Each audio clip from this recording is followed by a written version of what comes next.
It feels like over the last couple of days that things are escalating. I know that folks online are saying over and over again that they have an impending sense of doom, especially when it comes to Trump's grotesque military birthday parade that he's going to be throwing for himself tomorrow on Flag Day, while millions of Americans will be celebrating No Kings protests around the country. Lots and lots of people posting fearful comments on TikTok, in my YouTube comments, all over Blue Sky, saying that they are worried that this military parade in Washington, D.C. is going to be the beginning of an occupation of the nation's capital. Without like any evidence to that fact. And I know it seems really scary. I posted a video that showed I think it was almost a mile long train that rolled in from Texas to DC, just like stacked with military vehicles. It was almost 3 straight minutes of just tank after armored vehicle after tank after armored vehicle that was just rolling in to DC for the express purpose of being used for Trump's military birthday parade. I think actually a more accurate way to describe that would be to say that Trump is co-opting the United States Army's 250th birthday celebration. He is using our service members. He is wasting somewhere between 45 and 90 million taxpayer dollars to celebrate himself and his dictatorial ambitions. And we know this because Trump has talked about wanting to have a parade just like this since his first term.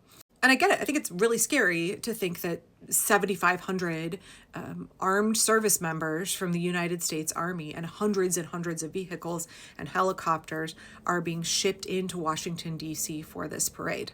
I get why people could say that feels like an occupying force. This video has been circulating in the last hour on social media, and the comments, every time I see it on Instagram and on TikTok, show that people are quite alarmed. Have a look real quick.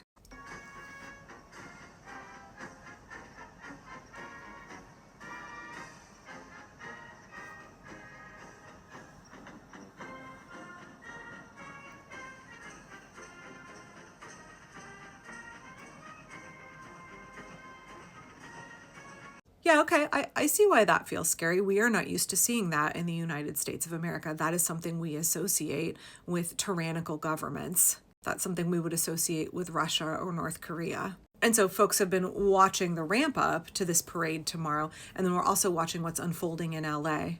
And it feels really big and scary. This regime is trying to pull cruel, evil, awful shit every day, multiple times a day. So it's no wonder that people have a sense of impending doom and it feels like things are escalating. And they are escalating. As my kids would say, this regime isn't dicking around. They are trying to speed run us into a fascist, authoritarian state. They are trying to speed run dismantling the American democratic experiment. So in this week's Indivisible call, the question was asked, where are we on the authoritarian clock? Does it really feel like we are on the cusp of something really, really terrible, a tipping point? Feels like we constantly reach a tipping point and then things get normalized, right? The terrible things that are happening get normalized a little bit and we just wait for the next tipping point. Well, when is the one where enough is enough? Or when is the one where Trump wins or we win? And I want to be clear here. I said this in my last video that this regime is propagandizing you. They are trying to make you give up. They are trying to make you feel hopeless and make you feel like Trump winning is inevitable. And it's absolutely not. So part of the speed running, part of the flooding the zone is to make you feel overwhelmed and give up in advance. It's to trick your brain into thinking you can't win, that it's hopeless. The onslaught from this regime is so overwhelming and powerful that you as an individual cannot stop it. It was never up to you as an individual.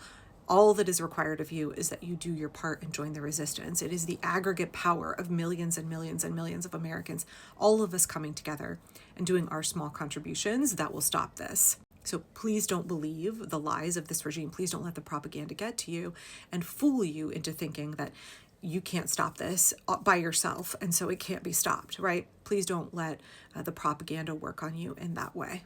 I just want to encourage you, when you feel hopeless, that this is a really good time to speak truth to yourself, to remind yourself, oh, these feelings, the kind of doomer thinking that I'm engaging in right now, the apocalyptic thinking, feeling like all hope is lost, that actually is evidence to me that I am being propagandized by the Trump regime, that their psychological techniques, it is psychological warfare, are working on me in this moment. And so what do I need to do right now to counteract that?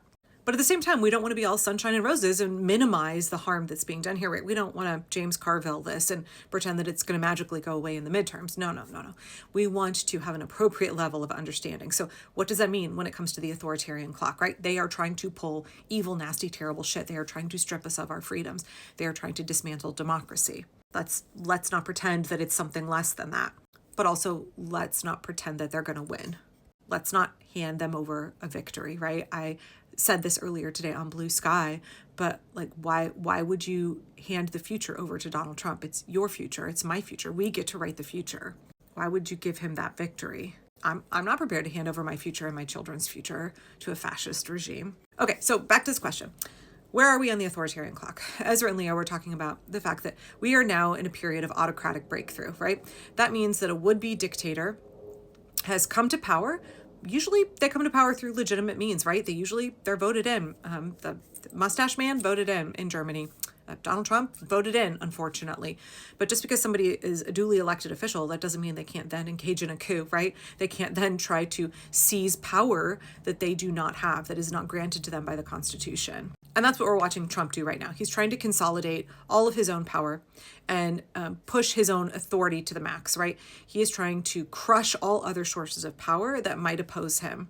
And unfortunately, one of the sources of power, the best, strongest source of power, the most powerful branch of our government is Congress, and they have chosen to freely hand over their power to Trump. All of the Republicans, they have freely handed it over from day one.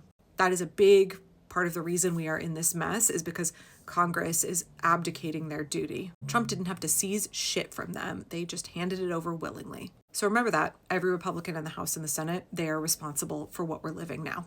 Another factor of this is not just that he's trying to crush other sources of power, he's trying to chill dissent in the general public, in institutions, in corporations. And we've seen this with corporations and institutions being targeted by these executive orders that are basically shakedowns. And we have watched the chilling of dissent. We've watched big universities, big law, we've watched corporations all buckle and bend the knee. Corporate media for sure has bent the knee because they are afraid. They don't want to lose money to Trump. They are worried that it will not be profitable for them if they stand up for the rule of law and for the American people. So honestly, like, fuck all of those guys. They're throwing all of us under the bus for money. And that's really discouraging because maybe those institutions would have stood strong during his first administration, but they are folding now. So it is up to us to pressure them to figure out leverage points to get those capitulators to become non-compliant with the regime. Just because Trump has chilled dissent in an area, just because he has gotten someone to play appeasement, that doesn't mean that that is permanent and that we can't undo it. Right? There have been multiple examples of corporations that have approved of Trump nominees or Trump policies, and then they've seen how devastating they've been, how unpopular they've been, and they've changed their mind. REI has been one. A big part of the reason Harvard is holding the line is because of massive public resistance, like Hands Off on April 5th, that has demonstrated to those institutions that what Trump is doing is not popular, his regime will be of short duration, and that they should be prepared to resist. But we can work at peeling off supporters of the regime. But at the same time, the regime itself is still running against the clock, right? They want to crush all dissent before their deeply unpopular policies piss off enough people that the pro-democracy movement can gain enough members, enough power to build an effective resistance to stop him. Trump does not have a strong grasp on power. He's not a strong leader. He's not a skilled leader. He does not have a winning coalition. What he has is a lot of intimidation. And we have to be really careful that we are not finding ourselves vulnerable to the psychological tactics that he's using, right? Don't buy his spin. Look at the reality of the situation, which is that he's overreaching dramatically. He's overplaying his hand, especially in Los Angeles. He is getting pushback, and that pushback is building. He is massively unpopular. That unpopularity is growing quickly. And the pro-democracy coalition is growing very quickly at the same time. The more people he pisses off, the angrier people get, the more they're like, I'm standing up to this. Enough is enough. And the pro-democracy movement really starts to gain momentum that way, right? We are also running against the clock. And we are picking up speed massively. The more that Trump is trying to crack down, the more shit he's trying to pull, the more people are getting fed up. And also, the more people that stand up, right, then other people are empowered to find their courage. They see us being courageous, and then they are empowered to also be courageous. So we need to get to work organizing very quickly and make sure that when the authoritarianism clock runs out, it runs out on Trump.